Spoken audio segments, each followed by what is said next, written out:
नमस्कार दोस्तों, स्वागत है आपका इन्फिनिटी नॉलेज में। तो दोस्तों, इंडिया ने अपने डिफेंस एक्सपोर्ट की लिस्ट जारी कर दी है। तो क्या है ये न्यूज़, आइए इस वीडियो में डिस्कस करते हैं।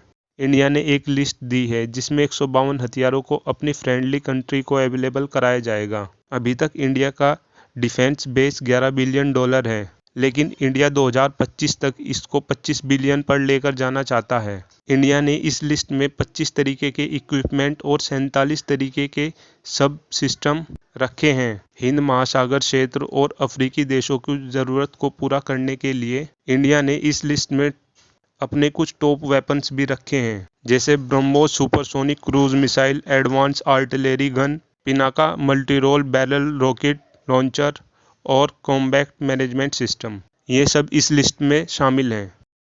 इस लिस्ट को डिपार्टमेंट ऑफ डिफेंस ने जारी किया है और इस लिस्ट में अर्जुन टैंक और अस्त्र एयर टू एयर मिसाइल को इंक्लूड नहीं किया गया है।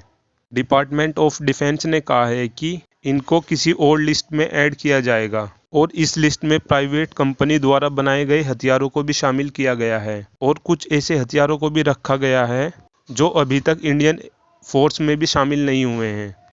इस लिस्ट को 3 पार्ट्स में डिवाइड किया गया है, लैंड सिस्टम, नेवल सिस्टम और एयर सिस्टम। तो पहले हम लैंड सिस्टम के बारे में बात कर लेते हैं। इसमें 30 लैंड सिस्टम मेंशन किए गए हैं। इसमें आकाश डिफेंस सिस्टम, ब्रह्मोस मिसाइल और आर्टिलरी गन है। अब आपको इन तीनों सिस्टम के बारे में थोड़ा थोड़ा बता देते हैं कि ये कैसे सिस्टम है और ये कैसे काम करते हैं। पहले हम आकाश डिफेंस सिस्टम के बारे में बात कर लेते हैं। ये है मध्यम और ऊंचाई वाले लक्ष्यों के खिलाफ कमज़ोर क्षेत्र बिंदु के बचाव करने के लिए आकाश डिफेंस सिस्टम की पेशकश की गई है। आकाश डिफेंस सिस्टम की रेंज 3 से 25 किलोमीटर है और यह 30 मीटर से 18 किलोमीटर की ऊंचाई पर काम कर सकता है। अब अपने दूसरे वेपन की बात कर लेते हैं, जो कि ब्रह्मोस क्रूज मिसाइल है। इंडिया ब्रह्मोस का 290 किलोमीटर वाला वेरिएंट ही एक्सपोर्ट करेगा और ब्रह्मोस को लेने में काफ़ी देश इंटरेस्टेड हैं और सबसे ज़्यादा ब्रह्मोस सुपरसोनिक क्रूज मिसाइल की डिमांड फिलीपीन और वियतनाम में देखी गई है। ATGAS आर्टिलरी K9 वज्र हाउजर्ड भी शामिल हैं और इसको एक प्राइवेट कंपनी बनाती है, भगत फोर्गी। इस लिस्ट में अशोक लेलैंड के military vehicles, mine protected vehicles, combat helmet और वेस्ट को एक प्राइवेट कंपनी MKU बनाती है। मल्टीमोड हेड ग्रेनाइट और भी बहुत सी बैलिस्टिक प्रोटेक्शन भी इस लिस्ट में शामिल हैं।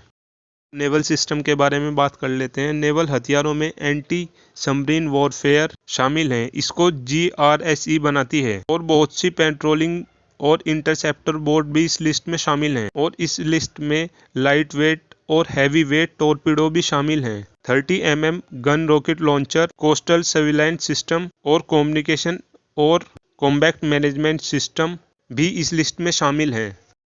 इस लिस्ट में एयर सिस्टम की बात करें तो इसमें तेजस और लाइट कॉम्बैट हेलीकॉप्टर है। Thanks for watching this video.